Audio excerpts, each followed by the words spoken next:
நான் சேரட்டும்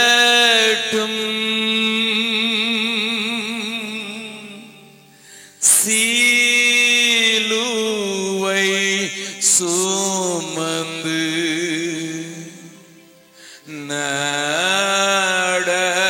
நடப்பினும் என் ஆவல் என்றுமே உம்மண்டை சேர்வது உம்மண்டை சேர்வது நான் சேரவே.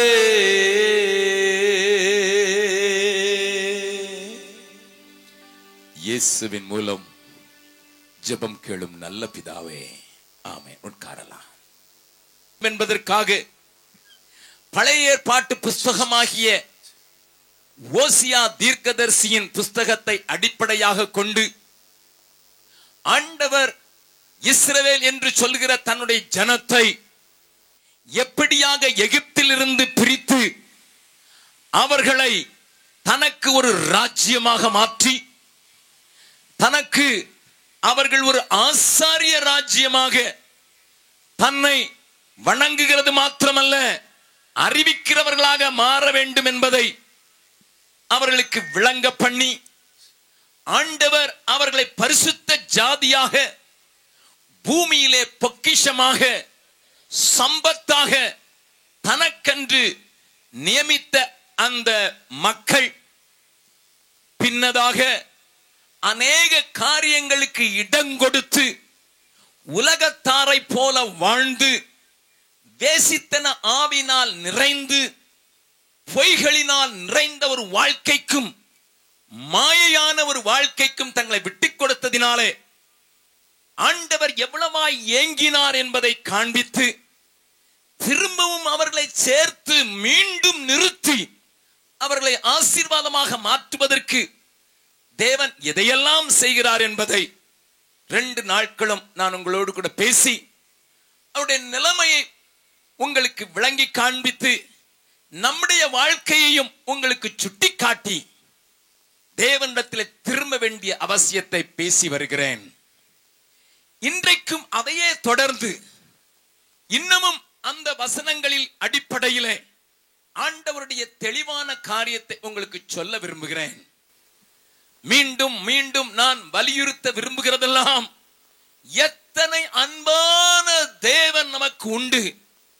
அவர் அன்பின் நிமித்தம் என்னை தெரிந்து கொண்ட நோக்கத்தை புரிந்து கொண்ட ஒரு வாழ்க்கைக்கு ஒப்பு கொடுக்கும் போது அந்த வாழ்க்கை எத்தனையாய் சீர் மிகுந்ததா இருக்கிறது என்பதை உங்களுக்கு காண்பிப்பதற்காகவே.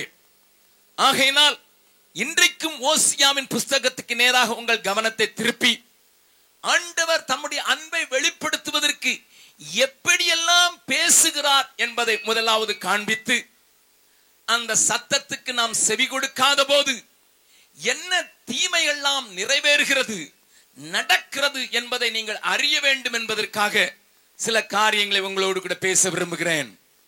திருப்பிக் கொள்ளுங்கள். ஓசியாவின் புஸ்தகம் 11வது அதிகாரத்திலே சில காரியங்களை பார்க்கலாம். ஆண்டவர் எப்படிப்பட்டவர் என்பதை நீங்கள் அறிந்து கொள்ளும்படியாக ஆண்டவர் சில காரியங்களை சொல்கிறார். வாசிக்கலாம். 11வது அதிகாரம் 1வது 3வது 4வது வசனத்தை நாம் வாசிக்கலாம். இஸ்ரவேல் இளைஞனாய் இருந்தபோது நான் அவனை நேசித்தேன். எகிப்திலிருந்து என்னுடைய குமாரனை வரவழைத்தேன். அவர்கள் 3வது வசனம், நான் எப்பிராயீமை கைப்பிடித்து நடக்க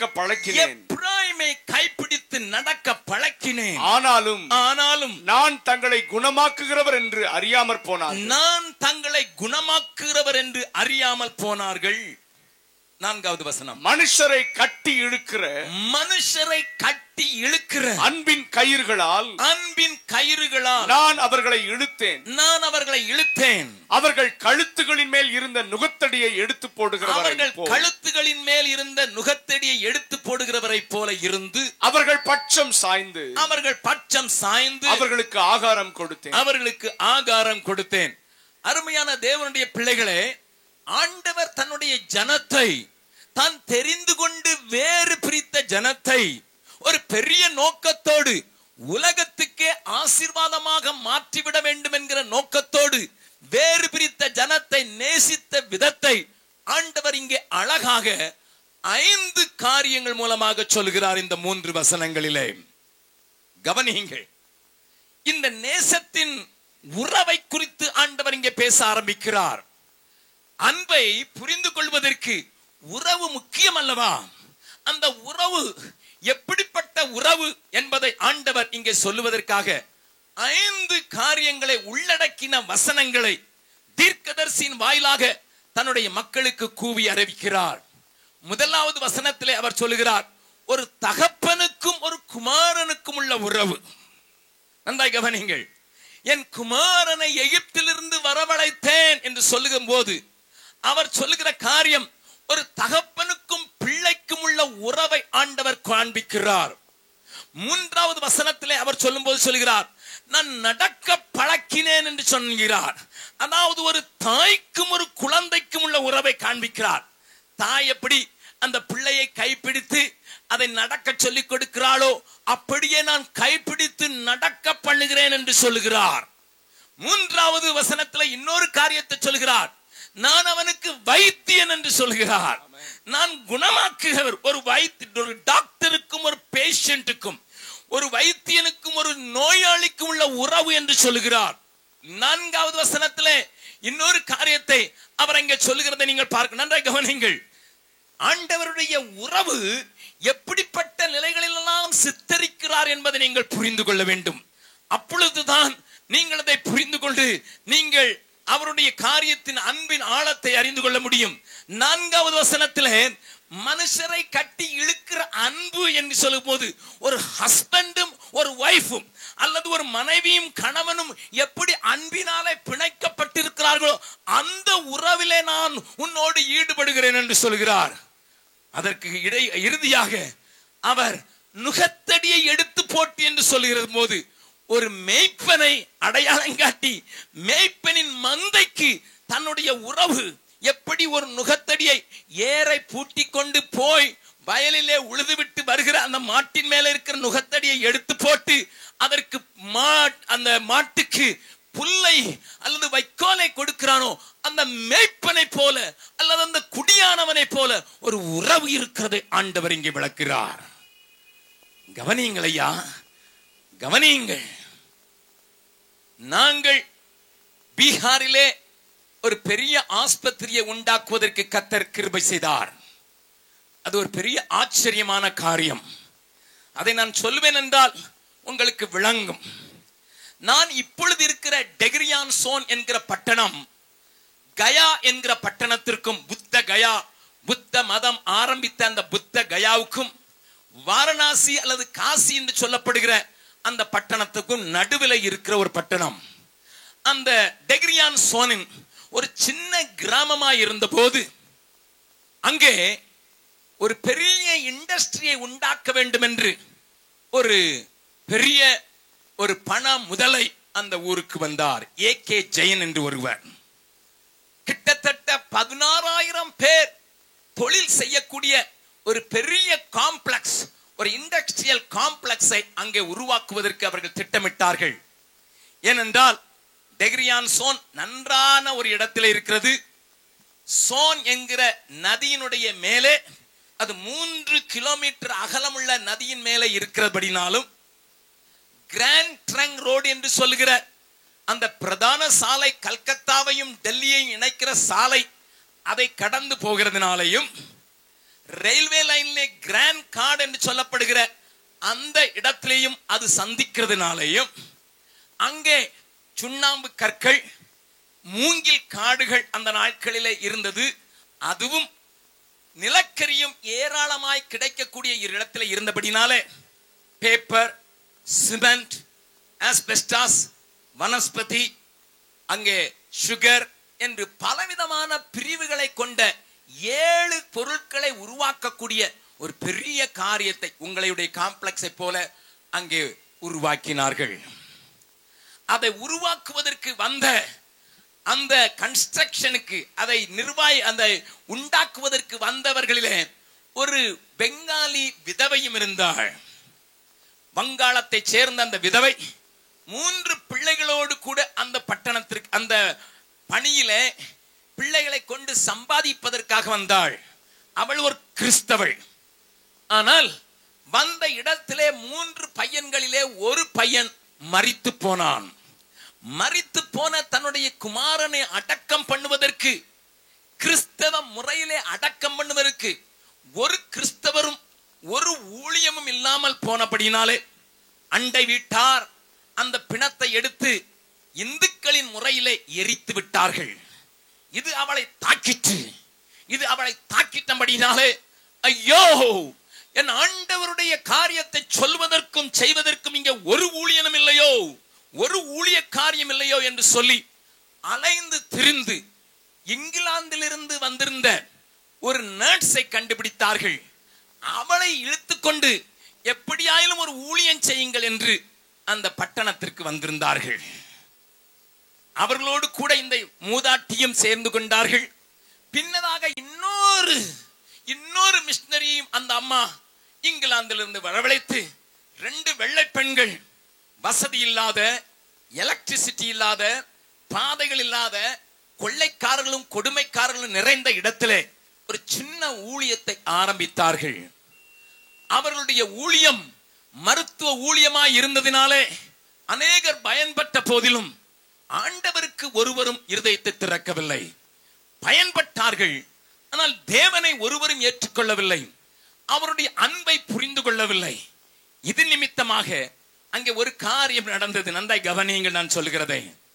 அவர்கள் 2 பேரும் அந்த சூழ்நிலையிலே தள்ளப்பட்டவர்களுக்கு 2 பேருக்கும் கேன்சர் வந்து விட்டது. கேன்சர் வந்த அவர்கள் இன்னொரு நர்ஸையும் கூப்பிட்டார்கள். ஒரு நர்ஸ் இங்கிலாந்துக்கு போக வேண்டியதாய்விட்டது. அவர்கள் இருந்ததெல்லாம் ஒரு வாடகை வீடு, அவர்கள் செய்ததெல்லாம் ஒரு வாடகை கட்டடத்தில் தான். இப்படிப்பட்ட நேரத்தில் இன்னொரு நர்ஸ் வந்து பணி செய்தார்கள். 26 வருடங்கள் உழைத்த போது ஒரு மனிதனும் கூட ஆண்டவருக்கு சொந்தமாகாத அவர்கள் ஜெபிக்க ஆரம்பித்தார்கள். என்ன ஜெபித்தார்கள்? தங்கள் டைரியிலே எழுதி வைத்து ஜெபித்தார்கள். ஆண்டவரே, எங்களுடைய ஆயுசு நாட்கள் முடிந்து விட்டது. உம்முடைய அன்பை இந்த ஜனங்கள் புரிந்து கொள்ள முடியவில்லை. ஆகையினாலே எப்படியாயிலும் இந்த பகுதிகளை குறித்து பாரம் ஒரு வாலிபனுக்கு தாரும், அவன் வந்து இங்கே ஊழியத்தை நடத்தட்டும் என்று சொன்னார்கள். அவர்கள் ஒரு கட்டடத்தையும் கட்டவில்லை, அவர்கள் ஒரு காரியத்தையும் செய்யவில்லை என்றாலும் இந்த பாரத்தோடு கூட ஜெபித்த போது 1, 2, 3, 4, 5 என்று போட்டு தங்களுடைய டைரியிலே அவர் நன்றாக பாட வேண்டும், நன்றாக பிரசங்கம் பண்ண வேண்டும், நன்றாக வாலிபர்களை உற்சாகப்படுத்த வேண்டும், சிறு பிள்ளைகள் மத்தியில் என்றெல்லாம் எழுதி வைத்து ஜெபித்தார்கள். அவர்கள் ஜெபித்த அதே நாளில் தான் ஆண்டவர் சென்னையிலே பணி செய்து கொண்டிருந்த என்னை பீகாரை காட்டி அழைத்தார். கரங்களை தட்டி ஆண்டவரை மகிமைப்படுத்தலாமா? எங்கேயோ யாரோ ஜெபித்த ஜெபத்தை கேட்டு 3000 கிலோமீட்டர் தூரத்திலே வாழ்ந்து கொண்டிருந்த என்னை ஆண்டவர் பீகாரை காண்பித்து போய் என்று சொன்னார். நன்றாய் கவனியுங்கள். அதை எங்கள் மனதிலே வைத்திருந்தபடியினாலே அவர்களோடு கூட நான் போய் சேர்ந்தது உண்மைதான். ஆனால் அவர்களுடைய உதவியினால் அல்ல, அவர்கள் அலைந்து திரிந்த இடங்களிலே நான் ஊழியத்தை தொடர்ந்தேன். நான் போன பின்பு கர்த்தர் ஆங்காங்கே கிரியை செய்ய ஆரம்பித்ததை பார்த்து அவர்களுக்கு மிகுந்த சந்தோஷம், மிகுந்த மகிழ்ச்சி உண்டாயிற்று. ஆங்காங்கே சபைகள் உண்டாக ஆரம்பித்ததை பார்த்து அவர்கள் இன்றைக்கு ஆண்டவரிடத்திலும் போய் சேர்ந்து விட்டார்கள். கவனியுங்கள். இந்த காரியத்தை மனதில் வைத்திருந்தபடியினாலே இந்த இடத்திற்கு ஒரு மருத்துவ பணி தேவை என்பதை அறிந்து நாங்கள் ஒரு பெரிய ஆஸ்பத்திரியை கட்டுவதற்கு கர்த்தர் வித்தியாசமாக கிரியை செய்தார். சிறிய ஒரு மருத்துவமனை ஆரம்பித்தோம். ஆனால் எங்கள் பிள்ளைகள் மத்தியில தேவ ஆவியானவர் அசைவாடி தீர்க்க தரிசனம் வந்தபோது இந்தியாவுக்கு கிறிஸ்தவர்களுக்கு உபத்திரவம் வருகிறது என்று குஜராத்திலே ஆலயங்கள் எரிக்கப்படும் முன்னதாக, ஒரிசாவிலையும் பீகாரிலையும் அடிக்கும் முன்னதாக, அந்த காரியங்கள் நடக்கும் முன்னதாகவே எங்கள் குட்டி பிள்ளைகள் அவர்கள் தீர்க்க தரிசனம் சொன்னதை நான் என்னுடைய நண்பர் ஒருவருக்கு நான் பகிர்ந்து கொண்டிருந்தேன். அவரிடத்திலே நான் சொன்ன 6வது மாதத்திலே இந்தியாவில் ஆங்காங்கே கிறிஸ்தவ ஆலயங்கள் தாக்கப்பட்டன. கிறிஸ்துவின் மக்கள் அடிக்கப்பட்டார்கள், கொல்லப்பட்டார்கள். அவர் எனக்கு போன் பண்ணி சொன்னார், அண்ணன் நீங்கள் சொன்னபடி ஆகிவிட்டதே என்று சொன்னார். நான் சொன்னேன், உபத்திரம் வந்தாலும் பரவாயில்லை, கர்த்தரின் ராஜ்யம் நிலைத்து நிற்கும் என்று சொன்னேன். அப்பொழுது அவர் என்னை பார்த்து கேட்டார், என்ன செய்ய போகிறீர்கள் என்று. நான் சொன்னேன், எகிப்திலே உபத்திரம் வந்த போது ஏராளமான மருத்துவச்சிகளை அனுப்பிவிட்டார்கள் அல்லவா, ஆண்டவர் எழுப்பவில்லையா, ஆகையினால ஏராளமான மருத்துவச்சிகளை நான் எழுப்ப போகிறேன் என்று சொன்னேன். நர்சஸ் எழுப்ப போகிறேன்னு சொன்னேன். அவர் சொன்னார், நர்ஸ்களை வைப்பதற்கு உங்களுக்கு முதல்ல ஆஸ்பத்திரியே இல்லை என்று சொன்னேன். நான் அவர்களுக்கு சொன்னேன், யெகோவா ஈரே, தேவன் பார்த்துக் கொள்வார் என்று சொன்னேன். அந்த பாரம் அவரை அழுத்தினபடினாலே நன்றாக ஓடிக்கொண்டிருந்த, லாபத்தோடு ஓடிக்கொண்டிருந்த ஒரு தன்னுடைய கம்பெனியை விற்று அவர் பணத்தை தந்ததினாலே ஒரு பெரிய ஆஸ்பத்திரியை நாங்கள் உண்டாக்கினோம். ஹல்லேலூயா. அந்த ஆஸ்பத்திரியை திறப்பதற்கு நான் லாலு பிரசாதை கூப்பிட்டேன். அவர் தன்னுடைய மனைவியோடு வந்து சேர்ந்தார். வந்த அவரிடத்தில் நான் ஒரு காரியத்தை சொன்னேன். ஐயா ஐயா, ஆண்டவர் இந்த பீகாரின் மேலே மிகுந்த கரிசனை உள்ளவர் என்பதை நீங்கள் அறிய வேண்டும் என்று சொல்லி என்னை பீகாருக்கு கொண்டு போகும் முன்னதாக ஆண்டவர் தன்னுடைய கண்களை காண்பித்து அதிலிருந்து உருண்டோடின கண்ணீரை நான் பார்த்து அதன் மேலே விழுந்தது கதையை நான் அவருக்கு சாட்சியாக சொன்ன போது அவர் தன்னுடைய முதலமைச்சராக இருந்த ரப்ரி தேவியை கூப்பிட்டு, இவங்க ஆண்டவர் பேசுகிற ஆண்டவர் டி அப்படி என்று சொன்னாரே, பார்க்க வேண்டும். ஹல்லேலூயா. பேசும் தெய்வம் நீர். ஹல்லேலூயா. பேசாதவைகள் அல்ல, வாயிருந்தும் பேசாதவைகளும், காலிருந்து நடக்க கூடாதவைகளும், கையிருந்தும் செயல்படக்கூடாத ஒரு தெய்வத்தை நாம் வணங்கவில்லை. நம்முடைய ஆண்டவர் பேசுகிறவர், நம்முடைய ஆண்டவர் செயல்படுகிறவர். கவனியுங்கள், அந்த செயல்படுகிற ஆண்டவர் உறவு கொள்ள விரும்புகிறார். அதைத்தான் ஆண்டவர் சொல்கிறார், நான் ஜீவனுள்ள தேவனாய் இருக்கிறபடினாலே என்னால உன்னோடு உறவு கொள்ளாமல் இருக்க முடியாது, உன்னோடு நடக்காமல் இருக்க முடியாது என்று தவிக்கிற ஒரு ஆண்டவரையா. ஒரே வீட்டுக்குள்ள இருந்துட்டு கணவனும் மனைவியும் ஆளுக்கு ஒரு பக்கமா மூஞ்ச திருப்பிக்கிட்டு இருந்தா எப்படி இருக்கும்? அவர் ஆபீஸ்ல இருந்து வர்றார், தன்னுடைய பைய வைக்கிறார், உடனே டக் என்று ஒரு சத்தம் கேட்கிறது என்று வைத்துக் கொள்வான். மனைவி ஒரு கிளாஸ் டீயை கொண்டு வைத்து விட்டு போகிறாள். அவனை எடுத்து குடித்து விட்டு மறுபடியும் குளித்து விட்டு மறுபடியும் டிவி முன்னாலே உட்கார்ந்து கொண்டிருக்கிறான். திடீரென்று கரண்டி சத்தம் கேட்கிறது. போய் லபக் லபக் என்று சாப்பிட்டு விட்டு போய் படுத்துக் கொண்டுகிறான் என்று வைத்துக் கொள்வோம். இதை குடும்பம் என்று சொல்லுவோமா? ஹலோ, ஒரே கூரையின் கீழே இருந்தாலும், அவள் பிரியாணியே பண்ணி ஆக்கி போட்டிருந்தாலும், பலவிதமான விதவிதமான டிஷ் பண்ணி இருந்தாலும், அந்த கணவன் சொன்னான், எம்மா நான் இவ்வளவு கஷ்டப்பட்டுட்டு வந்திருக்கேன், வந்தவன எங்க எப்படி இருக்கீங்க அப்படின்னு சொல்லி நீ கஞ்சி ஊத்தினாலும் எனக்கு திருப்தியா இருக்குமா? நீ இவ்வளவு பெரிய ஆகாரத்தை பண்ணி வைத்து நீ என்னை பேசாம இருந்தா நான் எப்படி இந்த வீட்டுல குடியிருக்கிறது என்று சொல்லுவான் அல்லவா? அல்லது கணவன் ஏதோ ஒரு நினைவிலே வாழ்ந்து விட்டு மனைவியோடு பேசாமல் இருந்தால் மனைவியினுடைய நிலைமை என்ன? ஐயா, என் ஆண்டவர் ஜீவிக்கிறவர் மாத்திரமல்ல, உன்னோடும் என்னோடும் உறவு கொள்ள விரும்புகிறவர், உன்னோடும் என்னோடும் உறவாட விரும்புகிறவர், உன்னோடும் என்னோடும் ஒரு பெரிய உறவை உண்டாக்கி கொள்ள விரும்புகிறவர். ஆகையினால் தான் ஆண்டவர் ஆதாமை உண்டாக்கினார். அவருக்கு பணி செய்வதற்கு கோடி கோடி தூதர்கள் இருந்தார்கள். அவருடைய வேலையை செய்வதற்கு, அவருடைய வார்த்தைக்கு கீழ்ப்படிவதற்கு கோடி கோடியான தூதர்கள் இருந்தார்கள். ஆனால் தன்னுடைய சாயலாக ஒரு மனிதனை உண்டாக்கி அவனோடு உறவு கொள்ள வேண்டும் என்றுதான் ஆண்டவர் ஒவ்வொரு நாள் சாயங்காலமும் ஓடோடி வந்தார். ஆகையினால் தான் பாவம் என்கிற ஒன்று ஆதாமையும் ஏவாளையும் தேவனிடத்திலிருந்து பிரிக்கும்படியான ஒரு காரியம் ஏற்பட்டு, ஆதாம் போய் மரத்திற்கு பின்னால் முன்னதாக ஒலித்துக் கொண்ட போது ஆண்டவர் அங்கலாய்க்கிற ஒரு செயலிலே அங்கலாய்க்கும் வண்ணமாகத்தான் வருகிறான். ஆதாமே ஆதாமே, எங்க பார்க்கிற, எங்க இருக்கிற, எங்க இருக்கிற, எங்க இருக்கிற? உன்னை இழந்து நான் எப்படி இருக்க முடியும் என்று கேட்கிறவர் ஐயா. உன்னை இழந்து நான் வாழக்கூடாது என்று சொல்லுகிற ஒரு நல்ல ஆண்டவர் ஐயா. அப்படிப்பட்ட ஒரு உறவு ஆண்டவருக்கு. ஆண்டவரே, நீர் அப்படி உள்ள மனநிலை உள்ளவர் என்பதை மனித குலம் அறிந்து கொண்டால் எத்தனை நலமாயிருக்கிறோம். என்னை நேசிக்கின்றாயா,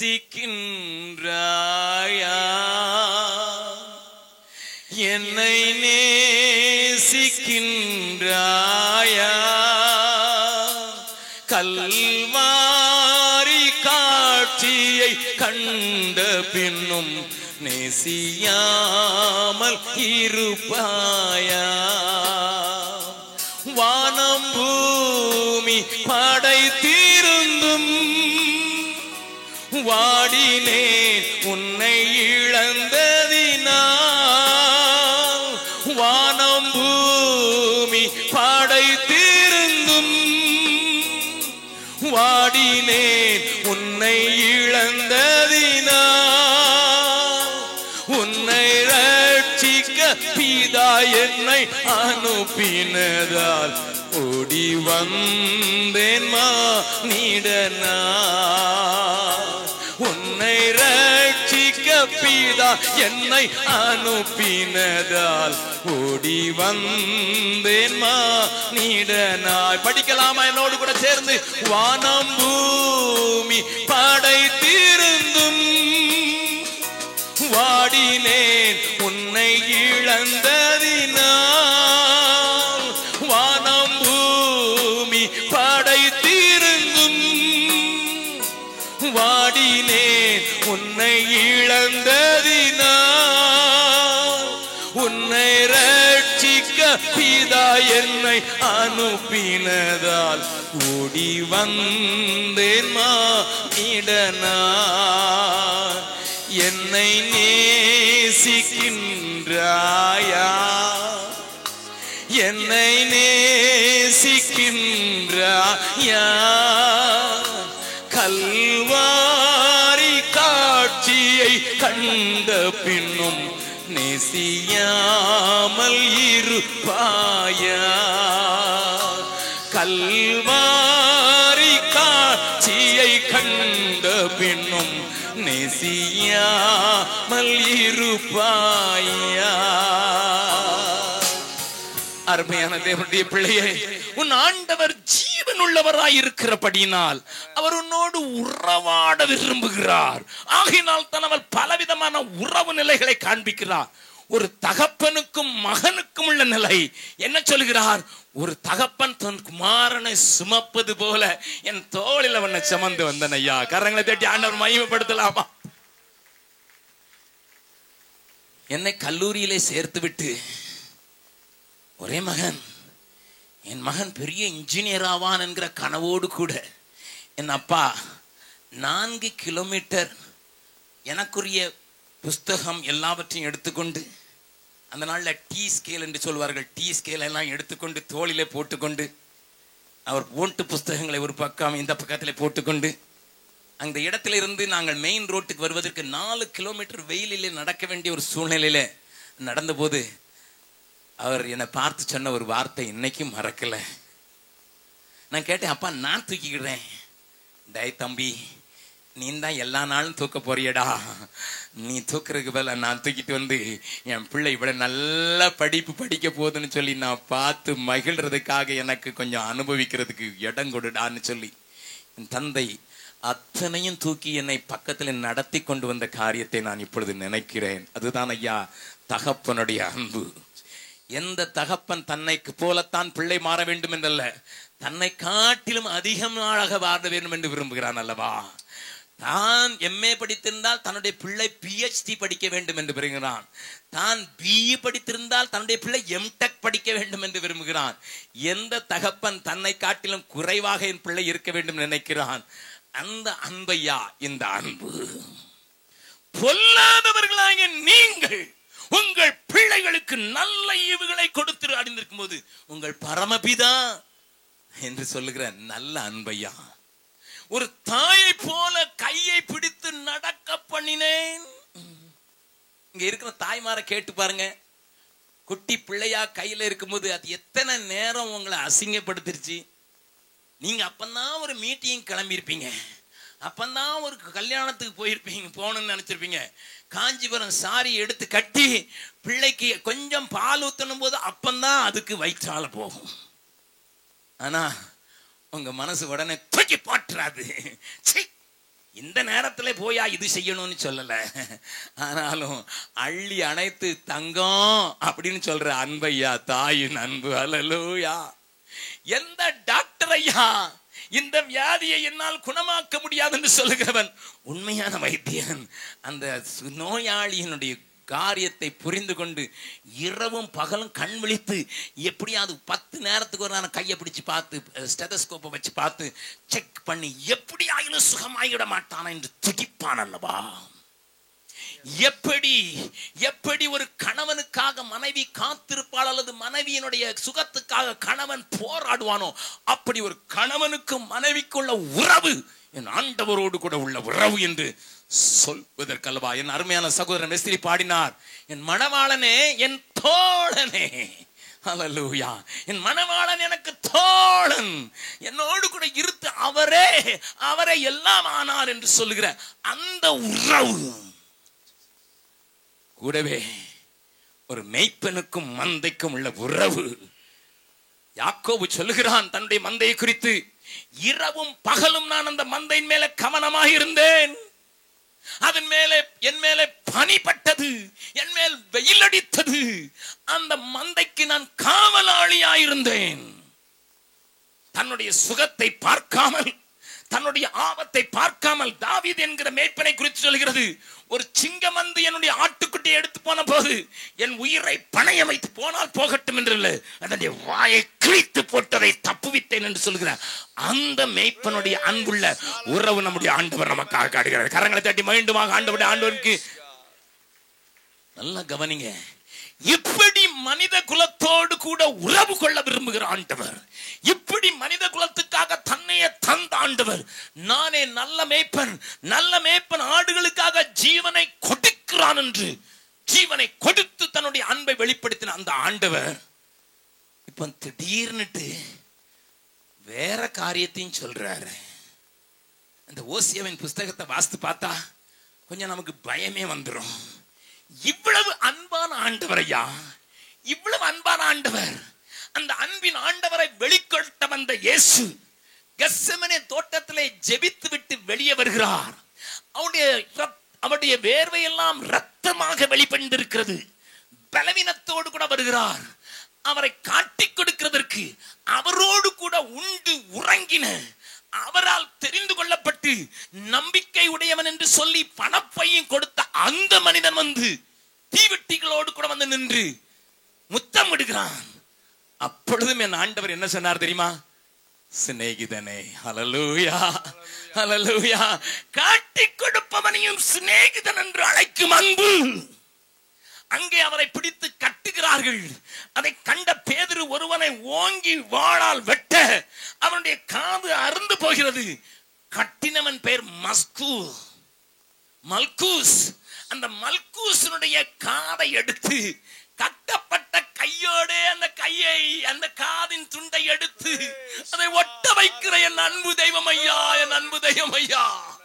அந்த அன்பு, பிதாவின் கோபம் தன்னை சிலுவையில் அறைந்து விட்டவர்கள் மேல வந்துவிடக் கூடாது என்பதற்காக சிலுவையில் நின்ற போது, பிதாவே இவர்களுக்கு மன்னியும், தாங்கள் செய்கிறது இன்னதென்று தெரியவில்லை, ப்ளீஸ் forgive என்று கெஞ்சுகிறான்.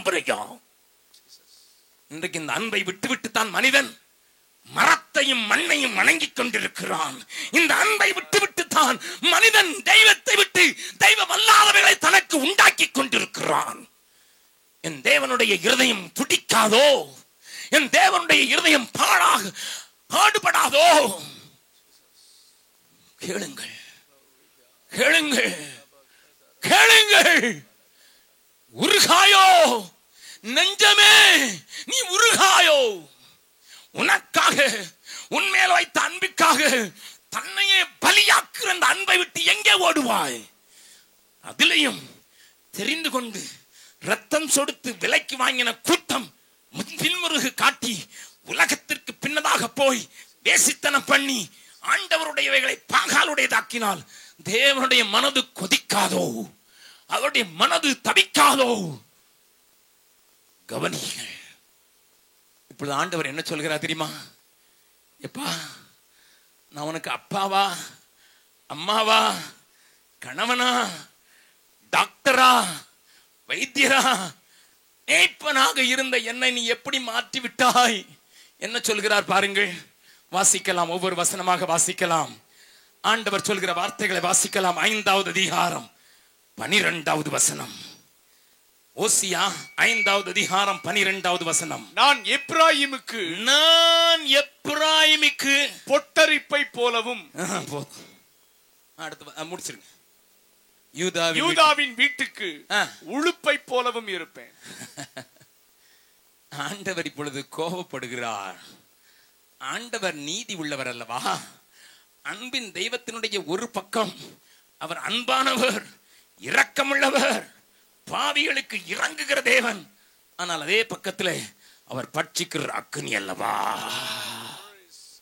நம்முடைய தேவன் பட்சிக்கிற அக்கினியாய் இருக்கிறாரே.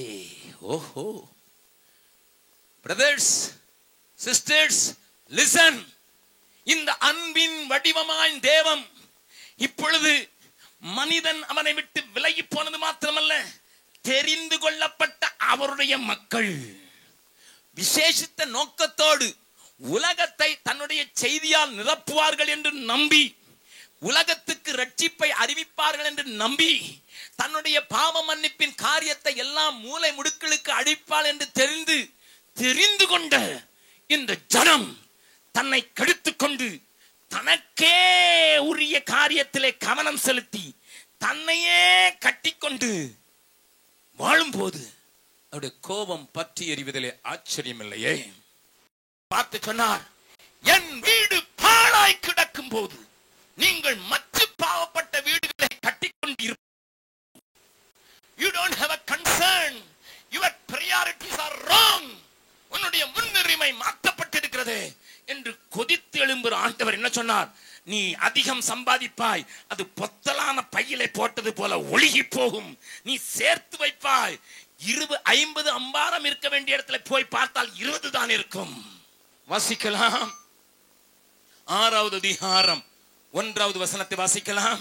கர்த்தரிடத்தில் திரும்புவோம் வாருங்கள், கர்த்தரிடத்தில் திரும்புவோம் வாருங்கள். நம்மை பீறினார், அவரே நம்மை குணமாக்குவார், நம்மை அடித்தார், அவரே நம்முடைய காயங்களை கட்டுவார். நல்லா இப்படி சொன்ன அவர்கள் திரும்பினார்கள்.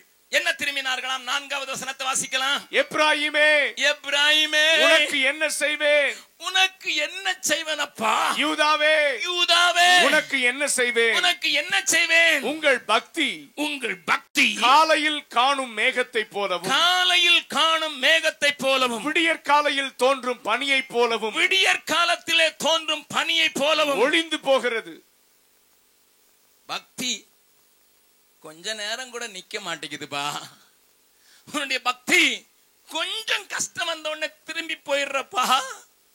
பனியில சூரிய வெளிச்சம் பட்ட உடனே மறைஞ்சுற மாதிரி என்கிட்ட பக்தியா இருக்கிறதுக்கு ஆராதனைக்கு வருகிறாய், உற்சாகமாக பாடுகிறாய், உயர்த்தி பாடுகிறாய். ஆனா வீட்டுக்கு போன பிறகு உன்னுடைய பக்தியை காணாமே. ஆண்டவருடைய கோபம் பற்றி எரிவதற்கான காரணத்தை பாருங்கள். திரும்பினார்கள், ஆனால் எதற்காக திரும்பினார்கள், எங்கே திரும்பினார்கள் என்று அங்கே 7 காரியங்கள் சொல்லப்பட்டிருக்கிறது. அதை குறித்து நான் பேசுவதற்கு எனக்கு நேரமில்லை. They turned back, but it was all feeble. No internal conviction. உள்ளான மனம் திரும்புதலோடு கூட, உள்ளான மனஸ்தாபத்தோடு கூட திரும்பவில்லை. புதிய ஏற்பாட்டிலே பரிசுத்தவான்கள் என்ன பிரசங்கம் பண்ணினார்கள்? பேதுரு என்ன சொன்னான் தெரியுமா? நீங்க மனம் திரும்பி குணப்படுங்கள். மனம் திரும்புதல் உண்டு, ஆனா குணப்பட மாட்டேங்கிறான். மறுபடி அந்த காரியம் வந்து விடுகிறது. அதனால ஆண்டவர் இப்ப என்ன சொன்னார் தெரியுமா? நான் உனக்கு எப்படி மாறி போவேன் தெரியுமா? நான் இனிமே அப்பா அம்மா மாதிரிலாம் இருக்க போறது இல்ல, இனி வைத்தியரா இருக்க போறது இல்ல. என்ன மாதிரி இருக்க போறேன்? பொட்டரிப்பு பூச்சி. அந்த பூச்சி தெரியாது கண்ணுக்கு. நீங்க உங்க வீட்டுல உங்க பெட்டியில எதுக்கு தெரியுமா பாச்சான் உருண்டை போடுறீங்க? உங்க வெட்டில எதுக்கு தெரியுமா? இந்த நாப்தலின் பால்ஸ்ன்னு சொல்கிற அந்த நாப்தலின் பால்ஸ் பாச்சானுக்கு நீங்க உருண்டை போடுறீங்க. அங்க ஒரு சின்ன அப்படியே வச்சுட்டீங்கன்னா ஒரு சின்ன ஒரு கண்ணுக்கு தெரியாத ஒரு பூச்சி திடீர்னு எடுத்து பார்த்தா தனித்தனியா வந்துடும். அது கண்ணுக்கு தெரியாத ஒரு அழிவை நான் கட்டளை இடுகிறவராக மாறப்போகிறேன். ஓ பிரதர், என்னன்னு தெரியல, எங்க வீட்டுல சமாதானமே இல்லைன்னு சொல்றீங்களா? ஐயா, அங்க ஒரு பொட்டரிப்பு பூச்சாக ஆண்டவர் உட்கார்ந்து கொண்டு இந்த சமாதானத்தை எல்லாம் அழித்து கொண்டு இருக்கிறதற்கு வாய்ப்புண்டு. ஏனென்றால் உன்னை மறுபடியும் உன்னை அழைத்த அழைப்புக்கு திருப்புவதற்கு தேவனுக்கு வேற வழி தெரியவில்லை. நான் சம்பாதிக்கிறதெல்லாம் எங்கதான் போகுதுன்னு தெரியல பிரதர். அது எங்கன்னு தேடி பார்த்தா காணோம். சொல்லுகிறீர்களா? எனக்கு சுகமே இல்லை பிரதர், ஆரோக்கியமே இல்லை, வாங்குற பணம்லாம் அதுக்கு தான் செலவழிக்கிறது, உள்ளுக்குள்ள என்ன இருக்குன்னு டாக்டரால கண்டுபிடிக்கவே முடியல, எத்தனையோ செக்அப் பண்ணியாச்சு ஒண்ணுமே முடியலன்னு சொல்லுகிறாயோ? தேவன் உன் கவனத்தை திருப்ப விரும்புகிறார். எதற்காக உன்னை தெரிந்து கொண்டாரோ, எதற்காக உன்னை கரம் பிடித்தாரோ, எதற்காக உன்னை உயர்த்தினாரோ நிறைவேற்றுவதற்கு ஆண்டவர் கிரியை செய்ய விரும்புகிறார். தேவஜனமே, இன்னொன்று சொல்கிறார், நேரம் இல்லை எல்லாவற்றையும் விளக்குவதற்கு. வாசிக்கலாம் 5வது அதிகாரம் 14வது வசனத்தை வாசிக்கலாம்.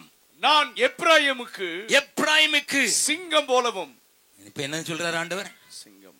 ஆமா, சிங்கம் என்ன தெரியுமா? திடீர்னு வந்துடும், திடீர் அட்டாக், எதிர்பார்க்காத விதத்தில் ஒரு பெரிய அட்டாக். தேவஜனமே, எப்ராயிமுக்கு சிங்கம் போல இன்னொரு காரியத்தை ஆண்டவர் சொல்கிறார். வாசிக்கலாம் 13வது அதிகாரம் 7வது வசனத்தை வாசிக்கலாம். ஆகையால் நான் அவர்களுக்கு சிங்கத்தை போல இருப்பேன், சிவிங்கியை போல் வழி அருகே பதிவிருப்பேன். தேவஜனமே, நீயும் நானும் தேவ சித்தத்தை அறியாமல், தேவன் என்னை எதற்காக தெரிந்து கொண்டார் என்று புரிந்து கொள்ளாமல், தேவன் எனக்கு என்ன செய்கிறார் என்பதை தெரிந்து கொள்ளாமல், எதற்காக என்னை கழுவினார், எதற்காக என்னை தூக்கி எடுத்தார், எதற்காக என்னை மார்போடு அணைத்தார், எதற்காக எனக்கு பதவிகளையும் பட்டங்களையும் தந்தார், எதற்காக எனக்கு குடும்பத்தை தந்தார், எதற்காக எனக்கு வசதிகளையும் வாய்ப்புகளையும் தந்தார் என்று நீ அறியாமல் நீ மறந்து போகும்போது, அன்பின் தெய்வம் இப்படி கொடூரமாக காட்சி அளிக்க வேண்டிய ஒரு காரியத்திலே தள்ளப்பட்டு விடுகிறார். அம்மா, தள்ளப்பட்டு விடுகிறார். இதயத்தில் அங்கலாய்ப்போடு கூட நான் சொல்வேன், ஏனென்றால் நீயும் நானும் எதை விதைப்பாயோ அதை அறுப்பாய், எல்லா அநீதிக்கும் கூலி பெறுவாய். எதை விதைப்பாயோ அதை அறுப்பாய், எல்லா அநீதிக்கும் கூலி பெறுவாய்.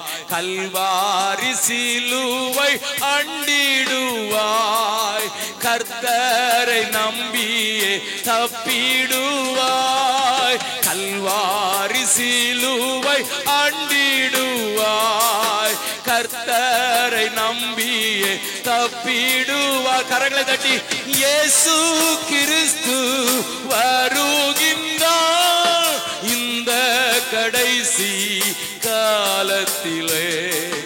கர்த்தரை குத்தின கண்கள் யாவும் கண்டு புலம்பிடுமே. கர்த்தரை குத்தின கண்கள் யாவும் கண்டு புலம்பிடுமே. எல்லாரும் வானத்தை பார்த்து பாடிக்கலாம். எதை விதைப்பாயோ அதை அறுப்பாய், எல்லா அநீதிக்கும் கூலி பெறுவாய்.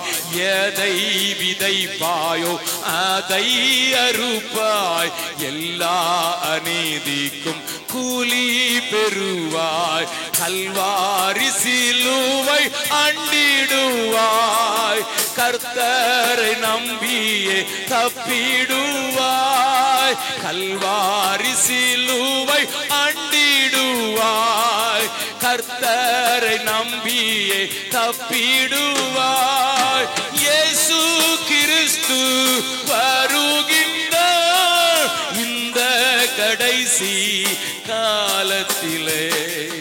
கர்த்தரை குத்தின கண்கள் யாவும் கண்டு புலம்பிடுமே. கர்த்தரை குத்தின கண்கள் யாவும் கண்டு புலம்பிடுமே.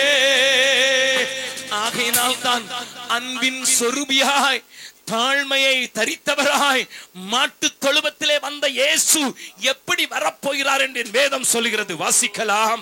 2 தெசலோனிக்கேயர் 1வது அதிகாரம். 2 தெசலோனிக்கேயர் 1வது அதிகாரத்திலே அங்கே பவுல் நமக்கு தெளிவாக ஒரு காரியத்தை சொல்லுகிறதை நீங்கள் கொஞ்சம் கவனிக்கும்படியாக கேட்கிறேன். 2 தெசலோனிக்கேயர் 1வது அதிகாரத்தின் 7வது 8வது 10வது வசனம். தேவனை அறியாதவர்களுக்கும் நம்முடைய கர்த்தராகிய இயேசு கிறிஸ்துவின் சுவிசேஷத்திற்கு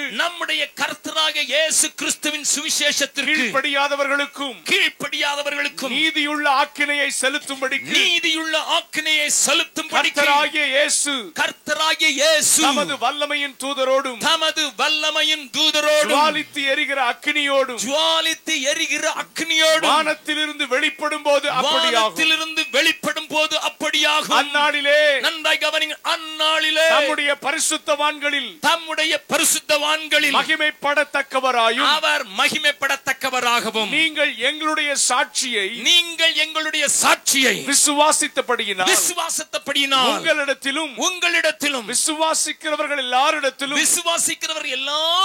ஆச்சரியப்படத்தக்கவராயும் அவர் வரும்போது அவர்கள் கர்த்தருடைய சன்னிதானத்திலிருந்து கிறிஸ்துவின் சுவிசேஷத்துக்கு கீழ்ப்படியாதவர்கள், கிறிஸ்துவை அறியாதவர்கள், அவர்கள் கர்த்தருடைய சன்னிதானத்தினின்று அவருடைய வல்லமை பொருந்திய மகிமையிலிருந்தும்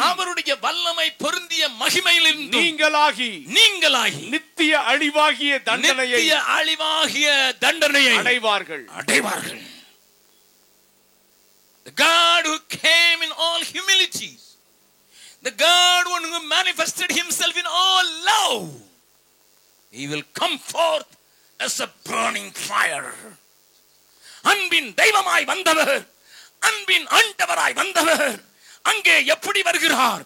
அக்னியாய், ஜுவாலையாய், நீதியுள்ள ஆக்கினையை செலுத்தும்படியாய் வருகிறார். இயேசு வருகிறார். அப்பொழுது நாமும் கணக்கு போய்க்க வேண்டும் என்று வேதம் சொல்லுகிறது. மறந்து விடாதீர்கள். தேவனுடைய பிள்ளையே, இந்த சாயங்கால நேரத்தில் ஏன் இப்படிப்பட்ட கோபாக்கினையின் காரியத்தை ஆண்டவர் காண்பிக்கிறார்? பொட்டரிப்பின் பூச்சை போல இருப்பேன், சிங்கத்தை போல இருப்பேன், கரடியை போல மாறிவிடுவேன், சிறுத்தை போல மாறிவிடுவேன் என்று நீங்கள் கேட்பீர்கள் என்றால் அதற்கு காரணம் ஓசியாவிலே ஆண்டவர் சொல்கிற காரியங்களை வாசிக்கலாம். 8வது அதிகாரம் 12வது வசனத்தை வாசிக்கலாம். என் வேதத்தின் மகத்துவங்களை அவர்களுக்கு எழுதி கொடுத்தேன், அவைகளை அந்நிய காரியமாக எண்ணினார்கள். ஐயோ, என் வார்த்தைகளை இவர்கள் அவமதிக்கிறார்கள். How do you treat his word? என் வேதத்தின் மகத்துவங்களை அவர்களுக்கு எழுதி கொடுத்தேன், அவைகளை அந்நிய காரியமாக எண்ணுகிறார்கள். அலறுகிறார் ஆண்டவர். வாசிக்கலாம். 4வது அதிகாரம் 6வது வசனத்தை வாசிக்கலாம். என் ஜனங்கள் அறிவில்லாமையினால் சங்காரமாகிறார்கள். நீ அறிவை வெறுத்தாய். ஆகையால் நீ என் ஆசாரியனாய் இராதபடிக்கு நானும் உன்னை வெறுத்து விடுவேன். நீ உன் தேவனுடைய வேதத்தை மறந்தாய். Listen, நீ உன் தேவனுடைய வேதத்தை மறந்தாய். ஆகையால் நானும் உன் பிள்ளைகளை மறந்து விடுவேன். சகோதரா, கர்ஜிக்கிறார் ஆண்டவர். அன்பினாலே கேட்டார், என் உள்ளம் குழம்புகிறது, என்னிடத்தில் சகாயம் உண்டு என்றெல்லாம் சொல்லி பார்த்தார். கேட்காத போது ஆண்டவர் சொல்கிறார், நான் இப்பொழுது கரடியை போல சிங்கத்தை போல கேள், நீ என் வேதத்தை மறந்தாய், நானும் உன் பிள்ளைகளை மறப்பேன். நான் எழுதி கொடுத்தேன், நீ அந்நிய காரியமாய் அதை உனக்கு மாற்றிக்கொண்டாய். ஆண்டவர் எப்பொழுதும் நம்ம நியாயம் தீர்க்க போறதற்கு முன்னதாக அவர் செய்கிற காரியம், அவருடைய வசனத்தை நீ எப்படி ஏற்றுக்கொண்டாய், கை கொண்டாய், எப்படி பின்பற்றினாய் என்பதே அனுபவங்கள் அல்ல. தேவ வசனத்தை வசனமாக, தேவ வசனத்தை சத்தியமாக ஏற்றுக்கொண்டு எப்படி வாழ்கிறாய் என்பதுதான் ஆண்டவருக்கு ஒரே ஒரு பெரிய கேள்வி. இன்றைய கூட்டங்களிலே வசனங்கள் பேசப்படுவதில்லை. இந்த கூட்டங்களிலே வெறும் கட்டுக்கதைகள் அழித்துவப்படுகிறது. ஒரு பெரிய ஊழியக்காரர் தன்னுடைய புஸ்தகத்தில் சமீபத்தில் இருக்கிறார். யாரோ ஜோமணிக்கிட்டு இருந்தாங்கன்னா மெரினா பீச்சில், ஆண்டவர் அப்படியே தூக்கிட்டு போய் துபாயில் போய் பல நாட்கள் அவர் ஊழியம், பாஸ்போர்ட் இல்லாமல், டிக்கெட் இல்லாமல், விசா இல்லாமல் ஊழியம் செஞ்சுட்டு திரும்பினார்னுட்டு கட்டுக்கதை. இதுதான் நமக்கு ரொம்ப பரவசம். டே அப்பா, ஆவியானவர் இப்படி கிரியை செய்யற, உனக்குள்ள முதல்ல கிரியை செய்யட்டும். பொய்யை ஊத ஆரம்பித்திருக்கிறார்கள். அதற்குத்தான் நாமும் ஓடி ஓடி ஓடுகிறோம். வசனத்துக்கு திரும்பி வா சபையே, வசனத்துக்கு திரும்பி வா. ஏனென்றால் நீ வசனத்திற்கு திரும்பும் போது தேவன் உன் பிள்ளைகளை நினைவு கூறுவார். நீ அதை அந்நிய காரியமா எண்ணாத போது அவர் உன்னை அள்ளி அணைத்துக் கொள்வார். ஹல்லேலூயா. தேவ ஜனங்களே, இந்த வசனத்தை போதிக்கிற ஜனங்களை எப்படி மாறிவிட்டார்கள் என்று காட்டிக் கொடுக்கிறேன். என் ஆண்டவர் சொல்லுகிற காரியத்தை தான் நான் சொல்லுகிறேன். யாரையும் குற்றப்படுத்த சொல்லவில்லை. இந்த வசனத்தை இவர்கள் இப்படி மாற்றிக்கொண்டார்கள், வசனத்தை போதிக்கிறவர்கள் எப்படி மாறிவிட்டார்கள் என்றும் ஆண்டவர் ஓசியாவுக்கு சொல்லுகிறார். வாசிக்கலாம், முதலாவது வாசிக்கலாம், 9வது அதிகாரம் 7வது வசனம். விசாரிப்பின் நாட்கள் வரும், விசாரிப்பின் நாட்கள் வரும், நீதி சரிகட்டும் நாட்கள் வரும் என்பதை, நீதி சரிகட்டும் நாட்கள் வரும் என்பதை இஸ்ரவேலர் அறிந்து கொள்வார்கள். இஸ்ரவேலர் அறிந்து கொள்வார்கள். மிகுதியான அக்கிரமத்தினாலேயும், உன் மிகுதியான அக்கிரமத்தினாலும், மிகுதியான பகையினாலேயும் தீர்க்கதரிசிகள் மூடரும் ஆவியை பெற்ற மனுஷர்கள் பித்தம் கொண்டவர்களுமாயிருக்கிறார். நல்ல கவனிங்க. வசனத்தை புறக்கணிக்கிற எந்த ஊழியம், வசனத்துக்கு முக்கியத்துவம் கொடுக்காத எந்த ஊழியக்காரனையும் என் ஆண்டவர் பார்த்து சொல்கிறார், மூடன், பித்தம் கொண்டவன். ஹலோ ஹலோ, நல்ல கவனிங்க. கூடவே சொல்கிறார். அடுத்த வசனத்தை வாசிக்கலாம். எப்ராயிமின் காவல்காரர் அவர்களை காவல் காக்கிறதற்கு வைத்தார், அவர்களோ என் தேவனோடு எதிர்த்து நிற்கிறார்கள். அடே, மந்த கொடுத்து உன்னைய காவல்காரனை வச்சது இவர் எஜமானனுக்கே எதிர்த்து நிற்கிறாரு. யாரோ சொன்னாங்க, they are against God. எப்பா, உனக்கு ஒரு ஊழியம் கொடுத்து உனக்கு ஒரு காவல்காரனா வச்சா நீ தேவ சித்தத்துக்கு எதிர்த்து நிற்கிற அளவுக்கு உனக்கு மந்த மேல அவ்வளவு கருசனையோ? வேற யாராவது பால் கறந்துட்டு போயிட்டான்னா, ஓஹோ, காவல்காரர் ரொம்ப நல்லா இருக்காரு. வேற எவராவது பால் கறந்துட்டு போயிட்டான்னா, நார்வேலிருந்து ஒரு சகோதரன் வந்தார், என்னிடத்துல மூக்கால் அழுதார். என்ன என்று சொன்னேன், ஐயா நாங்க 3 குடும்பம் தான் ஒரு சபை.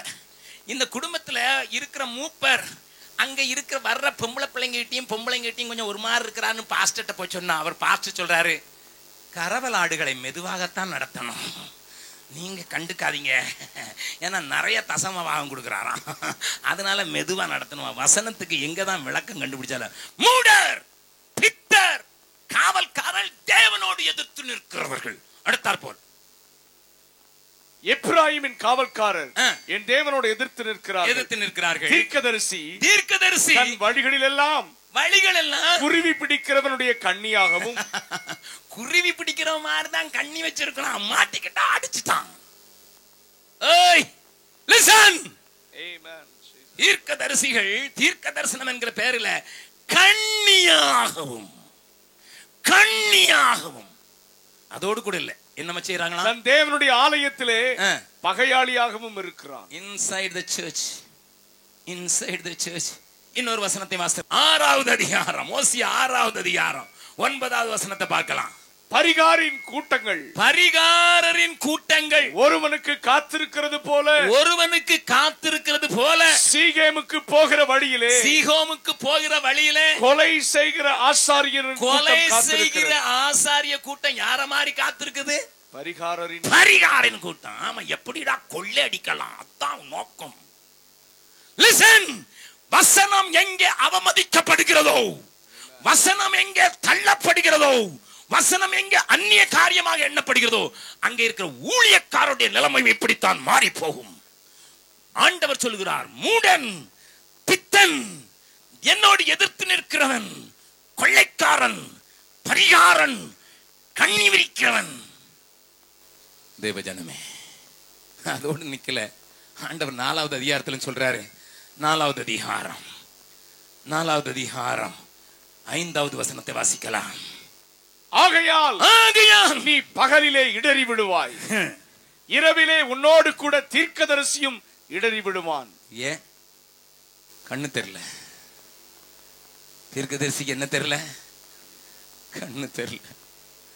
தேவ ஜனமே, பாவத்தில் விழுந்தே தேவ கிருபை பலன் இழந்ததே தேடி மீட்டிடுமே என் இயேசுவே, தேடி மீட்டிடுமே. ஆதி அன்பெல்லாம் வாழ்வில் குறைந்தே, ஆடம்பரம் நிறைந்தே, ஆதி அன்பெல்லாம் வாழ்வில் குறைந்தே, ஆடம்பரம் நிறைந்தே, பின்மாறின மங்கும் திரிகள் எல்லாம் அணையுதே மனதுருகிடுமே. மங்கும் திரிகள் எல்லாம் அணையுதே மனதுருகிடுமே. தேவ ஜனமே, பாவத்தில் விழுந்தே தேவ கிருபை பலன் இழந்ததே தேடி மீட்டிடுமே என் இயேசுவே, தேடி மீட்டிடுமே. ஓசியாவின் 9வது அதிகாரத்தின் 7வது வசனம் வேறொரு மொழிபெயர்ப்பில் இப்படி எழுதப்பட்டிருக்கிறது. அதையும் சொல்லுகிறேன். தேவ ஜனங்களாகிய நீங்கள் கேட்பதற்காக சொல்லுகிறேன். ஓசியாவின் 9வது அதிகாரத்தின் 7வது வசனம் கொஞ்சம் வித்தியாசமாக மொழிபெயர்க்கப்பட்டிருக்கிறது. வாசிக்கலாம் மறுபடியும். விசாரிப்பின் நாட்கள் வரும், நீதி கட்டும் நாட்கள் வரும், நீதி சரி கட்டும் நாட்கள் வரும் என்பதை இஸ்ரவேலர் அறிந்து கொள்வார்கள். மிகுதியான அக்கிரமத்தினாலே இஸ்ரவேலே, தேவ சபையே, விசுவாசியே, உன் மிகுதியான அக்கிரமங்களினாலும் மிகுதியான பகையினாலேயும் ஒருவரை ஒருவர் நீ பகைக்கிறதுனாலேயும் ஒருவரோடு கூட ஒருவர் இணைந்து போகக்கூடியாதபடி பிரிவினை உன்னை பிடித்திருக்கிறபடியினாலேயும் தீர்க்கதரிசிகள் மூடரும். உனக்கு தீர்க்க தரிசனம் சொல்றவங்க மூடனா தெரியுமா? ஆவியை பெற்ற மனுஷர்கள் பைத்தியக்காரனா தெரியுமா? இப்படி இன்னொரு டிரான்ஸ்லேஷன் சொல்லுது. விசுவாசியே, உன் ஊழியக்காரன பைத்தியக்காரன் நினைக்கிறியா? உனக்கு வார்த்தைகளை கொண்டு வருகிறவனை மூடன் என்று நினைக்கிறாயா? காரணம் உன் அக்கிரமத்தின் மிகுதி, உன் பகையின் காரியம். திரும்பி வா, திரும்பி வா, திரும்பி வா. நீ மட்டும் திரும்பி வந்துட்டீனா நான் இஸ்ரவேலுக்கு பனி போல, அவன் லீபனோனை போல தழைத்து புஷ்பத்தை போல பூத்து குலுங்கி நிமிர்ந்து நிற்கிறது மாத்திரமல்ல, கனி உள்ளவனாக மாறி விடுவான் என்று சொல்கிறார். கரங்களை வானத்துக்கு நேராக ஏறெடுத்து தட்டி, கரங்களை தட்டி, ஆண்டவரே திரும்புகிறோம், இஸ்ரவேலின் தேவனிடத்திற்கு திரும்புகிறோம் என்று சொல்லுவோம். நான் பேசிக்கொண்டே போகலாம். இது ஒரு அருமையான புஸ்தகம். நான் சொன்னது போல ஒரு மாதம் கூட்டம் நடந்தாலும் பேசிக்கொண்டே போகலாம். இதனுடைய ஆச்சரியங்களை எடுத்துக்கொண்டே சொல்லிக்கொண்டே இருந்தேன் என்றால் நீங்களும் கேட்டுக்கொண்டே இருப்பீர்கள். இந்த நாட்களின் நிலைமையை அப்படியே படம் பிடித்து காட்டுகிற ஒரு காரியம். ஆகையினாலே ஆண்டவர் என்ன சொல்கிறார் பாருங்கள். வாசிக்கலாம் 14வது அதிகாரம். 14வது அதிகாரத்தின் முதல் வசனத்தை வாசிக்கலாம். இஸ்ரவேலே, இஸ்ரவேலே, உன் தேவனாகிய கர்த்தரிடத்தில் திரும்பு. நீ தேவனாகிய கர்த்தரிடத்தில் திரும்பு. 2வது வசனம், வார்த்தைகளை கொண்டு, வார்த்தைகளை கொண்டு கர்த்தரிடத்தில் திரும்புங்கள். கர்த்தரிடத்தில் திரும்புங்கள். அவரை நோக்கி, அவரை நோக்கி, தேவரீர் எல்லா அக்கிரமத்தையும், தேவரீர் எல்லா அக்கிரமத்தையும் நீக்கி எங்களை தயவாய் அங்கீகரித்தருளும். எங்களை தயவாய் அங்கீகரித்தருளும். அப்பொழுது நாங்கள் எங்கள் உதடுகளின் காளைகளை எங்கள் உதடுகளின் காளைகளை செலுத்துவோம். 3வது வசனம், அசீரியா எங்களை ரட்சிப்பதில்லை. அசீரியா எங்களை ரட்சிப்பதில்லை. நாங்கள் குதிரைகளின் மேல் ஏற மாட்டோம். நாங்கள் குதிரைகளின் மேல் ஏற மாட்டோம். எங்கள் கைகளின் கிரியைகளை பார்த்து, எங்கள் கைகளின் கிரியைகளை பார்த்து நீங்கள் எங்கள் தேவர்கள் என்று இனி சொல்ல மாட்டோம். எங்கள் தேவர்கள் என்று இனி சொல்ல மாட்டோம். திக்கற்றவன் உம்மிடத்தில் இரக்கம் பெறுகிறான் என்று சொல்லுங்கள். திக்கற்றவன் உம்மிடத்தில் இரக்கம் பெறுகிறான் என்று சொல்லுங்கள். நன்ன கவனிங்க. ஆண்டவர் எதிர்பார்க்கிறதெல்லாம் இவ்வளவுதான். ஆண்டவர் எதிர்பார்க்கிறதெல்லாம் இவ்வளவுதான். உன் குடும்பத்தினிடத்தில், உன் பிள்ளையினிடத்தில், உன்னுடைய சபையினிடத்தில் தேவன் எதிர்பார்க்கலாம். கர்த்தரிடத்தில் திரும்புங்கள். இனி எங்கள் பலத்தில் நாங்கள் சாதித்து விட்டோம் என்று சொல்லாதீர்கள். அசீரியனிடத்திற்கு திரும்பாதீர்கள். உங்கள் கையின் கிரியைகளை மகிழ்ந்து விடாதீர்கள். என்னிடத்தில் திரும்புங்கள். அப்பொழுது என்ன சொல்வாராம்? 4வது வசனம், நான் அவர்கள் சீர்கேட்டை குணமாக்குவேன். ஹல்லேலூயா, ஹல்லேலூயா. அவர்களை மனப்பூர்வமாய் சிநேகிப்பேன். ஹல்லேலூயா. என் கோபம் அவர்களை விட்டு நீங்கிற்று. பக்கத்துல இருக்கவங்க பைய கையை பிடிச்சு சொல்லுங்க. பைய கதன்னு சொல்லுங்க. நீங்க மட்டும் உண்மையா மனம் திரும்பியாச்சா சொல்லுங்க. நீங்க மட்டும் நல்லா பண்ணுவீங்க. கர்த்தருடைய கோபம் மாறிடும். சீர்கேட்டை திரும்ப, சீர்கெட்டு போனதை திரும்ப சீர்படுத்தி உன்னை குணமாக்குன்னு சொல்றாரு. கரங்களை தட்டி ஆண்டவருக்கு மகிமைப்படுத்தலாமா? Jesus, hallelujah. God wants to heal you. God wants to set things right. சீர்கெட்டு போய் கிடக்கிறத, மேல கீழையா கிடக்கு பிரதர், குடும்பம் தாறுமாறா கிடக்குது. Come on, திரும்பி வா, திரும்பி வா. எதற்கு திரும்பி வா? உன்னை நான் அழைத்தேனே பூமிக்கு ஆசீர்வாதமாக, உன்னை நான் அழைத்தேனே பூமிக்கு உப்பாக, உன்னை நான் அழைத்தேனே பூமிக்கு வெளிச்சமாக. அதை செய்வதற்கு திரும்பி வா. அதுதான், that is my priority, that is your call. அதுதான் உனக்கு அழைப்பு. உன் அழைப்புக்கு திரும்பி வா, உன் அழைப்புக்கு திரும்பி வா, உன் அழைப்புக்கு திரும்பி வா. எத்தனை நேரம் உன்னை அழைக்கிறார், எத்தனை நேரம் அழைக்கிறார். சூழ்நிலைகளை மாற்றி அழைத்து பார்க்கிறார். உன்னுடைய சொந்த பந்தங்களின் விருப்பை காட்டி உன்னை வளைத்து பார்க்கிறார். உனக்கு வழிகளை அழைத்து பார்க்கிறான். அங்க எழுதப்பட்டிருக்கு இன்னொரு வசனத்துல, அந்த வழியெல்லாம் நான் அடைச்சிருவேன், அந்த முள்ளுகளாம் நான் நினைப்பேன். எங்க போறதுன்னு தவிச்சு கொண்டிருக்கிறாயா? அழைக்கிறான், திரும்ப அழைக்கிறான், திரும்ப அழைக்கிறான். நீ மட்டும் திரும்பி வந்துட்டு நான் சீர்கட்டை குணமாக்குவேன். நீ மட்டும் திரும்பி வந்துட்டு நான் சீர்கட்டை குணமாக்குறது மாத்திரமல்ல, உன்னை இஸ்ரவேல். அடுத்த வசனத்தை வாசிக்கலாம். நான் இஸ்ரவேலுக்கு பனியை போல் இருப்பேன். அவன் லீலி புஷ்பத்தை போல் மலருவான். தொடர்ந்து வாசிங்க. லீபனோனை போல் வேரூன்றி நிற்பான். அவன் கிளைகள் ஓங்கி படரும். அவன் அலங்காரம் ஒலிவ மரத்தினுடைய அலங்காரத்தை போலவும், அவனுடைய வாசனை லீபனோனுடைய வாசனையை போலவும் இருக்கும். எல்லாரும் எழுந்து நிற்கலாமா? எல்லாரும் எழுந்து நிற்கலாமா? எல்லாரும் எழுந்து நிற்கலாம். ஆண்டவரே, நாங்கள் திரும்புகிறோம். எங்கள் சீர்கேட்டை குணமாக்குகிற இடத்துல திரும்புகிறோம்.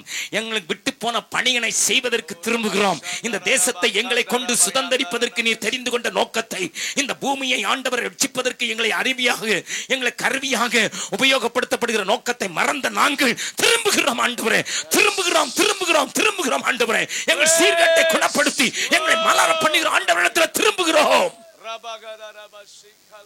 சொல்லுங்க, வாயை திறந்து எல்லாரும் சொல்லுங்க பார்க்கலாம். ஆண்டவரே, திரும்பி வருகிறோம் ஐயா, திரும்பி வருகிறோம். ஆண்டவரே, எங்களை குணமாக்கும், எங்கள் சீர்கேட்டை ஆண்டவரை மாற்றும், எங்களை புஷ்பத்தை போல மலர செய்யும், வேரூன்றி நிற்க செய்யும்.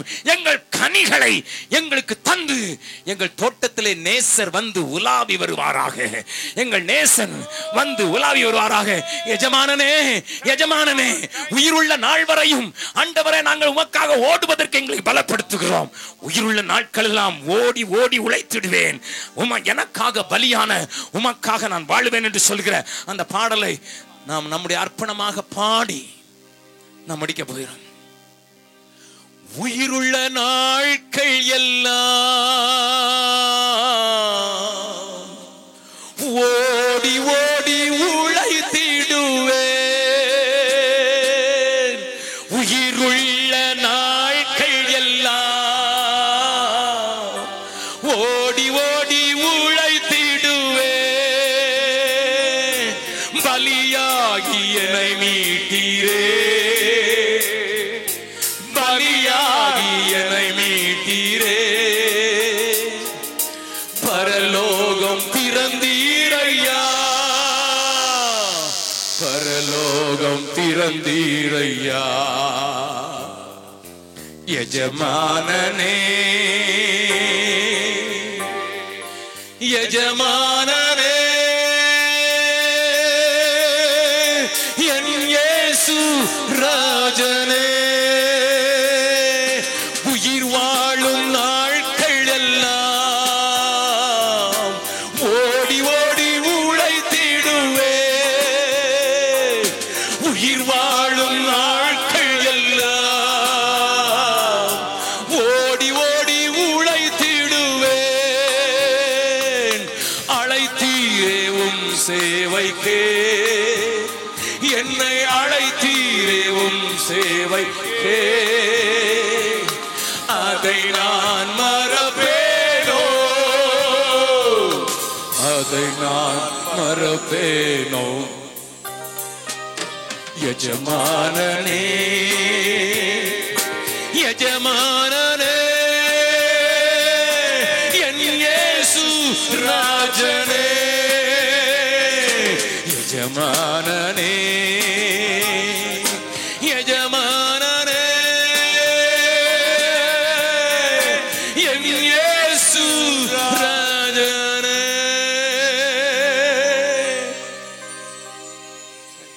இருதயத்தின் ஆழத்திலிருந்து ஒரு வார்த்தை சொல்வீர்கள். ஆண்டவரே, எனக்காகவும் என் சுகத்துக்காகவும் இந்த உலகத்தின் ஆசா பாசங்களை சுமந்து ஒரு மாய்மாலமான பக்தியற்ற வாழ்க்கை வாழ்ந்தது போதும். உன் வேதத்தின் மகத்துவங்களை அந்நியமா எண்ணினது போதும். உன் வேதத்தை நேசிக்கிற நேசத்தை எனக்கு தாரும். உன்னுடைய வசனத்தை கூறி அறிவிக்கிறவர்களாக, உன்னுடைய வசனத்தை வாழ்ந்து காட்டுகிறவர்களாக, நெய்வேலியையும் கடலூர் மாவட்டத்தையும் அசைக்கிறவர்களாக, எங்கள் வாழ்க்கை நிமித்தம் ஒரு பெரிய பெரிய பெரிய ஒரு பின்மாரியை பெய்ய பண்ணுவேன், பின்மாரியை பெய்ய பண்ணுவேன் என்பதை செயல்படுத்தி இந்த பிள்ளைகளை உபயோகப்படுத்துகிறாங்க. அவருடைய ஒப்பு கொடுத்தலை அறிந்திருக்கிறீங்க. ஆண்டவருடைய உந்துதலினால சொல்கிறேன், உடைக்கப்பட்ட குடும்பங்களை தேவன் உருவாக்குறதை பார்க்கிறேன். உடைக்கப்படுகிற நேரத்தில் இருக்கிற ஊழியங்கள் உருவாக்கப்படுகிறதை பார்க்கிறேன். ஒரு ஒத்துமையின், ஒரு வல்லமையின், ஒரு கிருபையின் பட்டணத்தை ஊடுருவி பாய்கிறதை பார்க்கிறேன். அது குடும்பங்களிலே, சபைகளிலே, ஊழியர்களிலே, விசுவாசிகளிலே பாய்ந்தோடுகிறதை பார்க்கிறேன். நீங்கள் அதை காண்பீர்கள். ஏனென்றால் ஆண்டவர் ஒரு பின்மாறி இந்த பட்டணத்துக்கு வைத்திருக்கிறார். அதனுடைய தொடக்க காலத்திற்கு வந்திருக்கிறீர்கள். அதற்கு அடையாளமாகவே தேவன் உங்களை நனைய பண்ணுகிறார். எஜமானனே, என் இயேசு ராஜனே. எஜமானனே, என் இயேசு ராஜனே. எண்ணமெல்லாம் ஏக்கமெல்லாம் உம் சித்தம் செய்வதுதானே. என் எண்ணமெல்லாம் என் ஏக்கமெல்லாம் உம் சித்தம் செய்வதுதானே. எஜமானனே, எஜமானனே, என் இயேசு ராஜனே.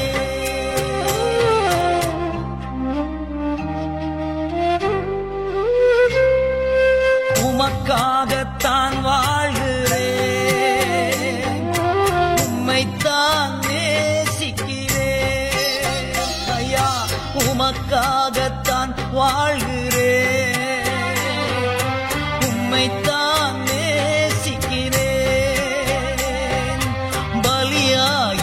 என்னை மீட்டீரே, பலியாகி என்னை மீட்டீரே. பரலோகம் திறந்தீரையா, பரலோகம் திறந்தீரையா. எஜமானனே, எஜமானனே,